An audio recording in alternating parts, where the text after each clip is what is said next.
বান্দার ৭টি কাজে আল্লাহ তাআলা কষ্ট পান এবং তার উপর নারাজ থাকেন। কোনো মানুষকে কোনো কথা বলার আগে আমরা চিন্তা করি সে রাগ করবে কিনা অথবা কষ্ট পাবে কিনা, কিন্তু একটিবার কি চিন্তা করে দেখেছেন আপনার কোন কথায় বা কোন কাজে আল্লাহ তাআলা কষ্ট পান? আল্লাহ তাআলা আপনার উপর নারাজ হন। চলুন জেনে আসি আল্লাহ তাআলা বান্দার কোন কথায় কষ্ট পায় এবং রাগ করে। আল্লাহ তাআলা যদি আমাদের উপর থেকে মুখ ফিরিয়ে নেয় আমরা ধ্বংস। হাসরের ময়দানে যদি নবী করিম সাল্লাল্লাহু আলাইহি ওয়াসাল্লাম আপনাকে উম্মত বলে পরিচয় না দেয়, আল্লাহ যদি আপনার দিকে ফিরেও না তাকায়, তখন আপনার কি হবে? এখন সময় থাকতে অবশ্যই জানতে হবে এই বিষয়গুলো। প্রিয় দর্শক, ভিডিওটি অবশ্যই শেয়ার করে দিবেন, হয়তো আপনার একটি শেয়ারে কোনো এক মুসলিম ব্যক্তি এই বিষয়টি জানতে পারবেন। মুসলিম হিসাবে আপনার নিজেকে সৌভাগ্যবান মনে হলে অবশ্যই আলহামদুলিল্লাহ কমেন্ট করবেন। আমরা সেই জাতি যারা একজন মায়ার নবী পেয়েছি, কোরআন পেয়েছি জীবন ব্যবস্থার জন্য। অবশ্যই আমরা সৌভাগ্যবান যারা আল্লাহকে সরাসরি সিজদা করতে পারি। আলহামদুলিল্লাহ। বান্দার যে কাজে বা যে কথায় আল্লাহ তাআলা কষ্ট পান তার মধ্যে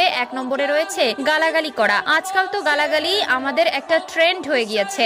ভালো কথা থাকুক বা না থাকুক, মুখে সবসময় গালি থাকবে। উঠতে বসতে গালাগালি করা আমাদের স্বভাব হয়ে গিয়েছে। এই অভ্যাসটি ভাই ও বোনেরা আমরা অবশ্যই পরিবর্তন করব। ২ নম্বরে হিংসা করা। এক ভাই অন্য ভাইকে দেখলে হিংসা করে, এক বোন অন্য বোনকে দেখলে হিংসা করে, বন্ধু বন্ধুকে দেখলে হিংসা করে।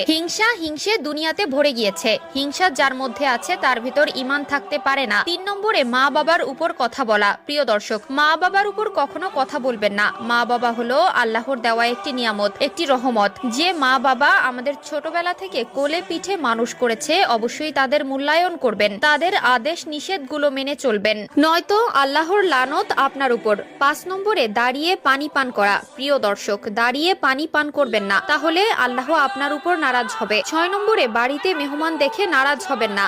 আপনারা জানলে অবাক হবেন যে আল্লাহ তাআলা যখন কোনো বান্দার উপর খুশি হন তখন তার ঘরে আল্লাহ তাআলা মেহমান পাঠান। অবশ্যই মেহমান দেখলে হাসি মুখে থাকবেন এবং যথেষ্ট আপ্যায়ন করবেন। অতিথির মনে কষ্ট দিবেন না, তাহলে আল্লাহ আপনার উপর নারাজ হবেন। ৭ নম্বরে আজানের সময় কথা বলবেন না অথবা কাজ করবেন না, আল্লাহ তাআলা আপনার উপর নারাজ হবেন এবং কষ্ট পাবেন। প্রত্যেকটি ধর্মে কেন মিথ্যা কথাকে মহাপাপ বলা হয়েছে তা নিয়েই আধুনিক গবেষকরা একটি নতুন তথ্য দিয়েছে। একটি মিথ্যা কথা বললে মানুষের কি ক্ষতি হয় তারই বাস্তব উদাহরণ দিয়েছে আধুনিক সভ্যতা। এবং মিথ্যা কথা বললে যে ৫টি মারাত্মক রোগ হয় তা কতটা কঠিন এবং একটা মানুষকে কোন পর্যায়ে নিয়ে যেতে পারে তারও সত্যতা তুলে ধরেছে। আপনি যদি মুসলিম হয়ে নিজেকে ধন্য মনে করেন, অবশ্যই আলহামদুলিল্লাহ কমেন্ট করবেন এবং সতর্কতার জন্য ভিডিওটি অবশ্যই শেয়ার করে দিবেন। মিথ্যা কথা হচ্ছে খুবই খারাপ একটি গুনাহ। একটি মিথ্যা কথা জাহান্নামে যাওয়ার জন্যই যথেষ্ট।